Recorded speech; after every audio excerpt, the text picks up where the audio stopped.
Norrlenska nautakjötið. Uppskrift af góðu kvöldi.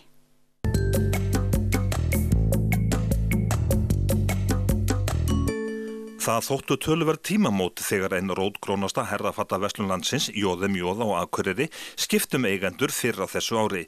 Synir Ragnars Sverrissonar, kenndur við J.M. J., tóku við rekstrinum og þeir létu sér það ekki nægja. Þeir hafa nú endur nýjað verslunina að stórum hluta og þeir segja að gamli góði J.M. J. andinn sé þó enn á sínum stað.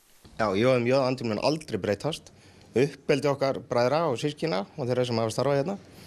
Það mótað forfeðrum okkar í þessu, þannig að það verður alltaf til staðar, allan tíman.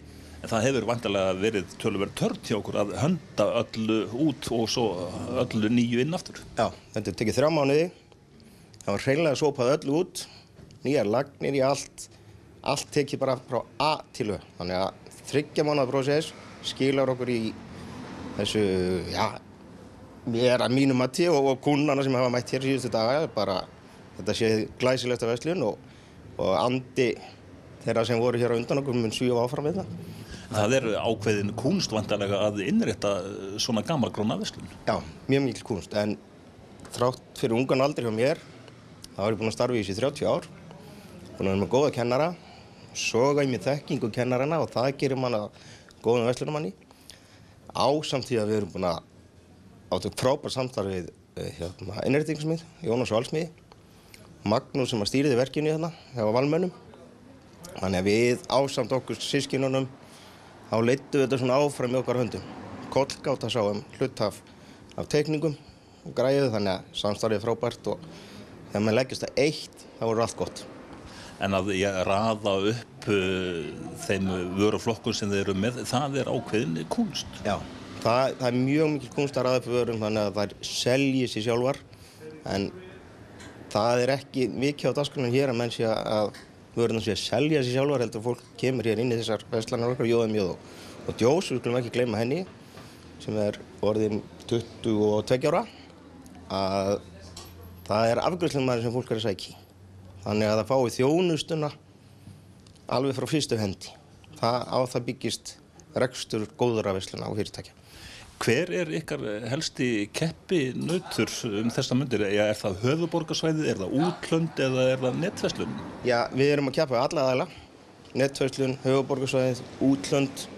En okkar markmið hefur alla tíð verið þannig að gera betur í þjónustu og það er það sem að fólk virðir og er að þess vegna kemur það til okkar. Það er ekki að sækja þetta að þú kaupir þér ekki jakkaföt á neti. Ekki ef allar hafa þetta almennilegt. Þá verður þetta að vera frá fyrstu hendi, frá alvöru afgreiðslumönnum sem hafa fengið sína leksju frá góðum kennurum, þannig að þetta verði eins og þetta á að vera. Og það eru ekki mátunaklefar í netversluninni? Nei, það eru ekki mátunaklefar í netversluninni. Það er akkurat málið, sko. En er það harður bransi núna þessar mundir? Já, þú veist, er ekki business alltaf töff, alla tíð, þú veist. Vera á tánum, gera þitt besta, gera kúnnaðinn ánægðan. Ef þú gerir kúnnaðinn ánægðan, þá kemur hann aftur og aftur. Einfalt að selja einu sinni, verið að selja tvisvar. Þið eru að fara svona núna inn í haustlínuna og vetrarlínuna. Hver er línan í herrafatnaðinum? Línan í herrafatnaði er mikið blazer, jakka, stakka jakka, smart skyrtu, kakibuxur. Það verður náttúrulega ullinn í yfirhöfnum. Það er svona gegnumgangandi. Þannig að þið svona farið bara bjartir inn í næstu skref? Já, uppeldi okkar var þannig að það er eina sem við höfum bjartsýni, meiri bjartsýni. Beina leið, alltaf hreint. Þannig að það er bara mjög einfalt. Norrlenska nautakjötið. Uppskrift af góðu kvöldi.